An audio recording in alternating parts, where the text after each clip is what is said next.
कि भगवान भोलेनाथ दक्ष प्रजापति का अभिवादन नहीं किए। अब दक्ष प्रजापति वहां तो भरी महफिल में अपना अपमान सह गए, लेकिन अंदर ही अंदर उन्हें बहुत ग्लानि हुई। ये मेरा दामाद, सबने मेरा अभिवादन किया और मेरे दामाद ने ही मेरा अभिवादन नहीं किया। उनका भाव बिगड़ गया और उन्होंने सोचा कि इसका मैं बदला लूंगा। बदला लेने के लिए ही अपने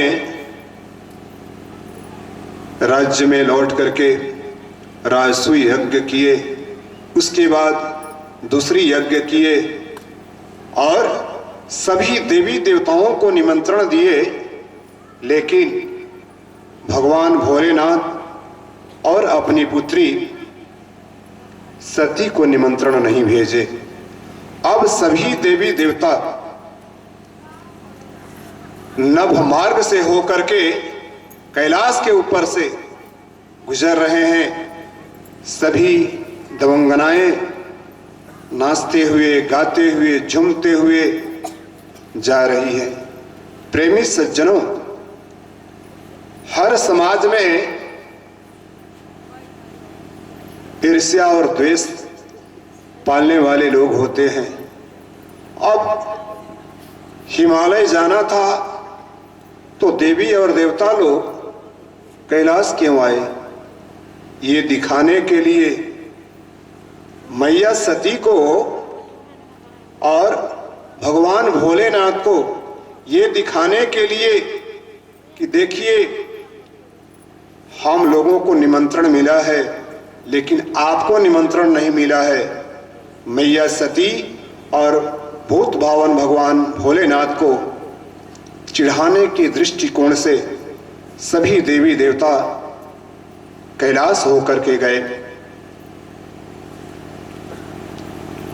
जब देवी देवताओं में ऐसी भावनाएं हैं तो हम लोग तो आम जन हैं, हम में तो ये भावना कूट कूट करके भरी हुई है। लेकिन प्रेमी सज्जनों, ईर्ष्या एक ऐसी चीज है जो इंसान को दिमक की भांति चाट जाती है, पता भी नहीं चलता। धीरे धीरे धीरे ईर्ष्या करते करते इंसान मर जाता है। वैसे ही व्यक्ति की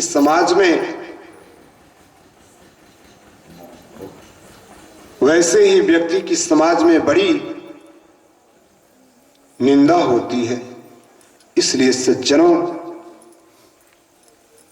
जहां तक हो सके हमें ईर्ष्या से बचनी चाहिए। यक्ष जी महाराज प्रश्न करते हैं धर्मराज से, दुख क्या है? धर्मराज ने जवाब दिया, जो ऋणी न हो, जो ऋणी है वो दुखी है और जो ऋणी न हो वो सुखी है। आज हमारे समाज की ऐसी बनावट हो गई है, लोग अपने दुख से दुखी नहीं है, पड़ोसी के सुख से दुखी है। लोग अपने दुख से दुखी नहीं है, पड़ोसी यदि आगे बढ़ने लगा है, उसके छाती पर सांप लौटने लगा, बहुत दुखी है। और यदि पड़ोसी पर कोई संकट आ जाए, विपत्ति आ जाए, मानो वो त्रिलोकी का राज्य प्राप्त कर लिया हो, ऐसे प्रसन्न होता है। निवेदन है, इस व्यासपीठ से आप तमाम सभी भक्तगणों से निवेदन है, कृपया इससे बचा जाए। ईर्ष्या दिमक की भांति होती है, धीरे धीरे इंसान का अस्तित्व ही समाप्त कर देती है।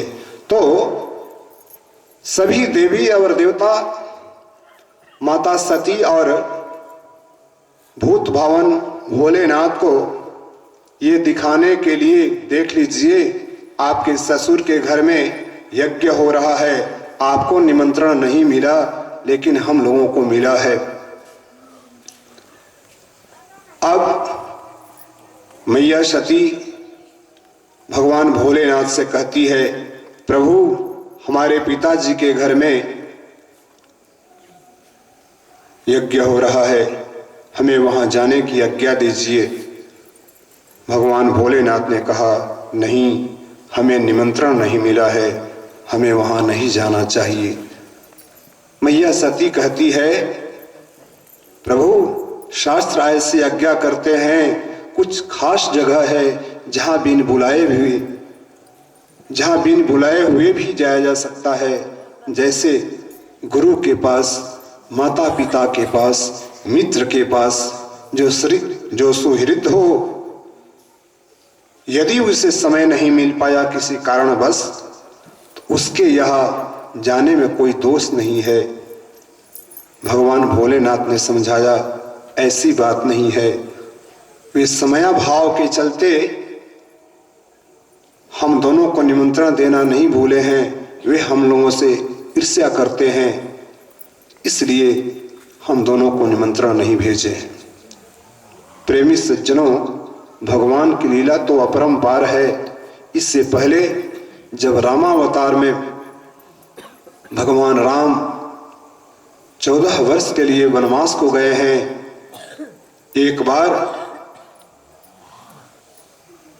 भगवान भोलेनाथ और मैया सती, सीता हरण हो चुका था।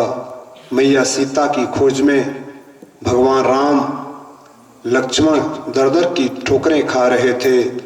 पेड़ से, पत्ता से, लता से, पशु से, पक्षी से निवेदन कर रहे थे, आपने हमारी सीता को देखा, और सामान्य जन की भांति विलाप कर रहे थे। इसी बीच में मैया सती और भोलेनाथ से भगवान राम मिल गए। प्रभु भोलेनाथ ने दोनों हाथ जोड़ करके उन्हें प्रणाम किए। यह देख करके मैया सती को भारी आश्चर्य हुआ। उनके सामने तो मैया सती ने कुछ नहीं कहा, लेकिन वहां से हटने के बाद मैया सती भोलेनाथ जी से निवेदन करने लगी, प्रभु सारी सृष्टि आपको सिर झुकाती है, और आप एक राजकुमार को जो पत्नी के वियोग में विलाप कर रहा है, आपने उन्हें सिर झुकाया। भगवान भोलेनाथ मुस्कुराए, देवी, जिन्हें आप राजकुमार कहती हो, जिन्हें साधारण जन कहती हो कि अपनी पत्नी के लिए विलाप कर रहा है, वो साधारण नहीं है, वो परम पिता परमेश्वर है, चराचर के स्वामी है, अनंत है, अगोचर है, अविनाशी है, कल्पनातीत हैं। वे चराचर के स्वामी हैं, हमारे इष्ट देव हैं। मैया सती ने कहा कि यदि वे भगवान हैं, चराचर के स्वामी हैं, तो वो अपनी पत्नी के लिए विलाप क्यों कर रहे हैं? भगवान भोलेनाथ बहुत समझाए हैं, लेकिन मैया सती को बात समझ में नहीं आई। अंत में भगवान भोलेनाथ ने कहा, देवी, जैसी तुम्हारी समझ में बात आए वैसा ही कर लो। मैया सती ने सोचा कि उनकी हम परीक्षा लेंगे, यदि वे भगवान होंगे तब तो हमें समझ जाएंगे मैं कौन हूं, अन्यथा यदि वे राजकुमार हैं हमें पहचान नहीं पाएंगे। मैया सती को मना किए हैं भगवान भोलेनाथ, मत जाइए, मत परीक्षा लीजिए, मैं जानता हूं वे चराचर के स्वामी हैं, वे भगवान हैं। लेकिन मैया सती मानी नहीं। यहां जितनी हमारी माताएं बहनें इस कथा पंडाल में उपस्थित हैं, उनसे इस व्यास पीठ के माध्यम से निवेदन करूं, पति की बात पर शंका मत कीजिए। आपके पति देवता जो कुछ कहते हैं बिना तर्क किए उनकी बात को मान लीजिए, इससे में आपका कल्याण है, परम कल्याण है। अन्यथा जो स्त्री पति के बातों पर शंका करती है, उंगली उठाती है, उनका अधः पतन होना सुनिश्चित है। वही हुआ। मैया सती जगत जननी, साधारण नहीं जगत जननी, और उन्होंने भगवान भोलेनाथ अपने पति देव की बात का यकीन नहीं किया, भरोसा नहीं किया। उसका परिणाम हुआ वे प्रभु रामचंद्र जी का परीक्षा लेने के लिए चली है, मैया सीता का रूप धारण कर ली।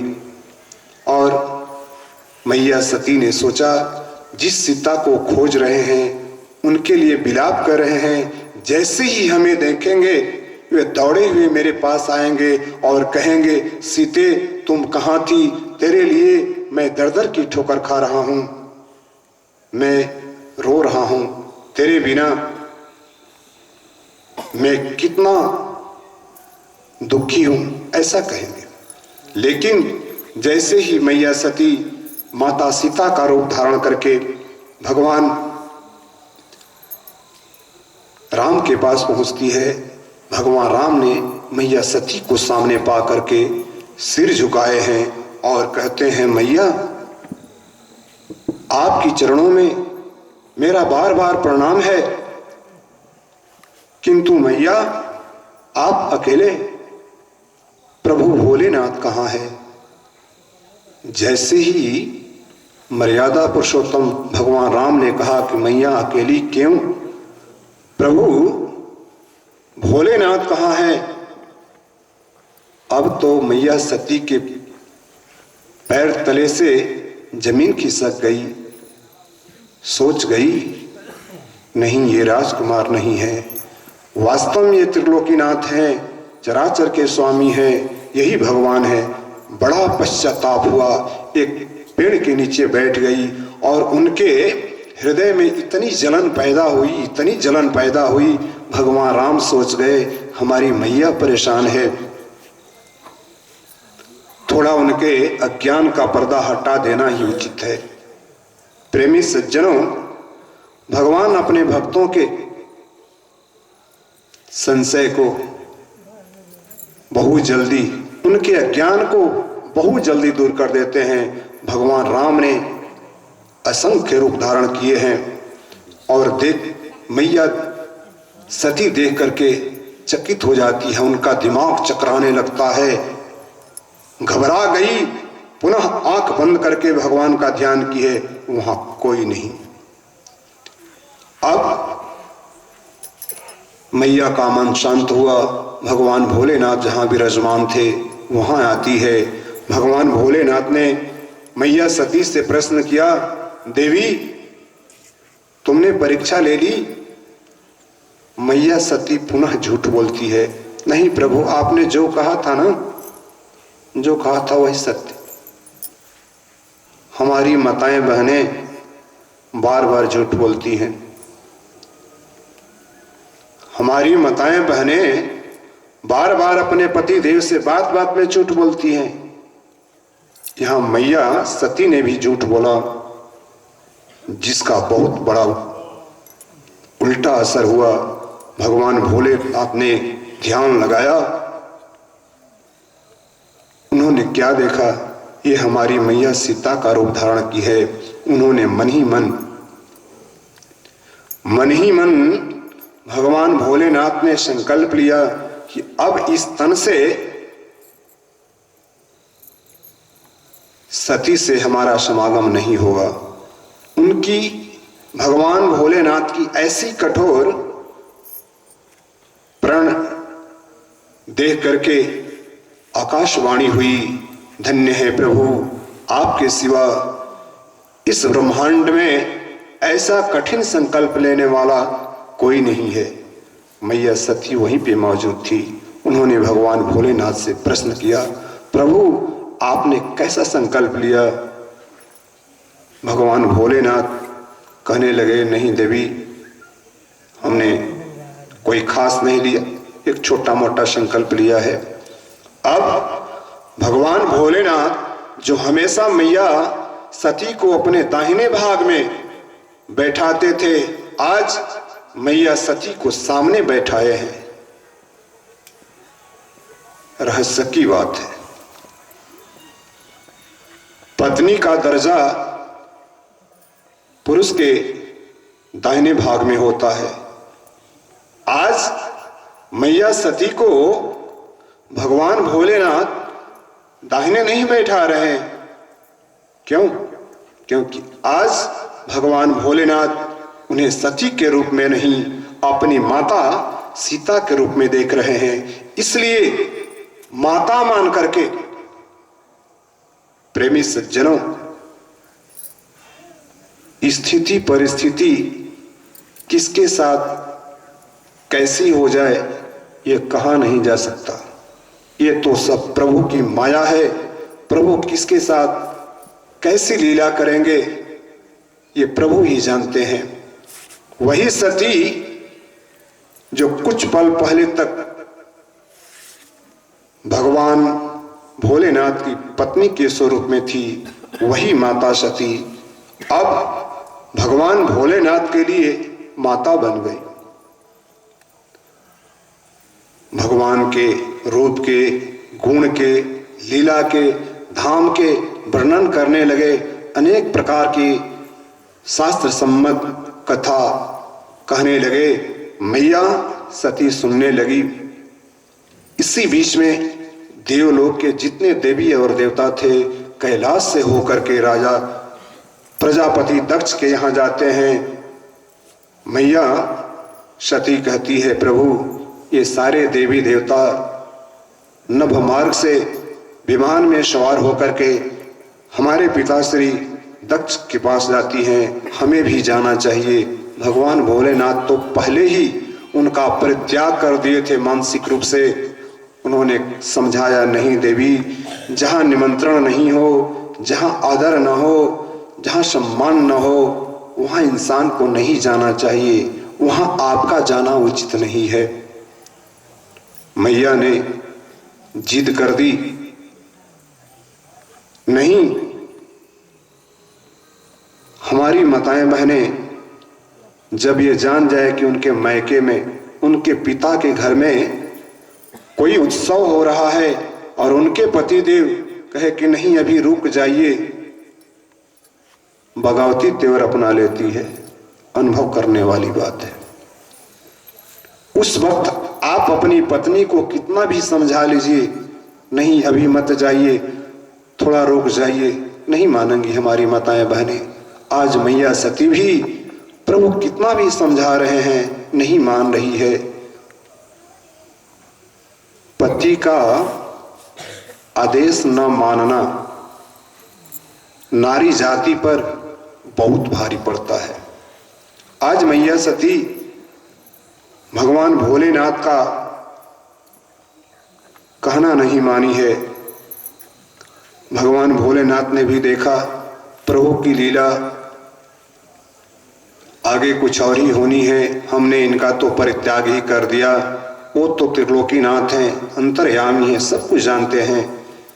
अंत में उन्होंने कहा कि ठीक है देवी, यदि आप नहीं मानोगी आप जाइए। वहां गई हैं। मैया सती भर रास्ते ये सोचते हुए जा रही है, कल्पना करते हुए जा रही हैं, हमारी सारी बहनें आई होंगी,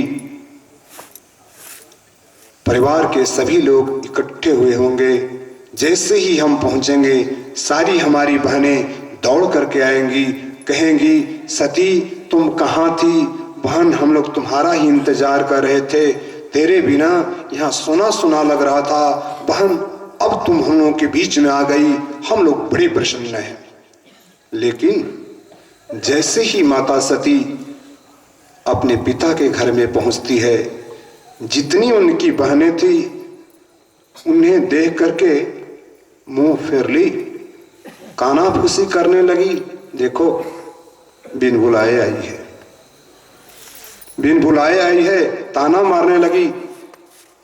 उस परिवार में सिर्फ और सिर्फ उनकी माता ने उनका आदर किया, सत्कार किया। प्रेमी सज्जनों, माता तो माता ही होती है। माता ने सिर्फ उनका अभिवादन किया। अब जाकर के यज्ञ देखने लगी। सभी देवी और देवता को यज्ञ में भाग मिला था, किंतु भोलेनाथ को तो उस यज्ञ में भाग ही नहीं मिला था। मैया सती ने जैसे ही देखा, यहां तो मेरा ही अपमान नहीं हुआ, भगवान भोलेनाथ का भी अपमान हुआ। मैया सती सोची, मैं अपना अपमान बर्दाश्त कर जाती, लेकिन मैं अपने पति देव का अपमान कैसे बर्दाश्त कर सकती हूं। मैया सती इतने गुस्से में आ गई, इतने गुस्से में आ गई कि जा करके वो जो हवन कुंड था ना, यज्ञ का हवन कुंड, उसमें जा करके उन्होंने अपने प्राण त्याग दिए। उसके बाद वहां पर भगवान के गण जो वीरभद्र थे, उनके यज्ञ को विध्वंस कर दिए और हाहाकार मच गया। जितने देवी और देवता यज्ञ में भाग लिए थे, सब के सब प्राण लेकर के भागे। यहां यज्ञ विध्वंस हो गया। प्रेमी सज्जनों, समय की अपनी महत्ता है। घड़ी की सुई इशारा कर रही है कि कथा को यहीं पर विश्राम दिया जाए। तो प्रभु की प्रेरणा से आज हम लोग यहीं पर कथा को विश्राम देंगे। प्रभु की जय श्री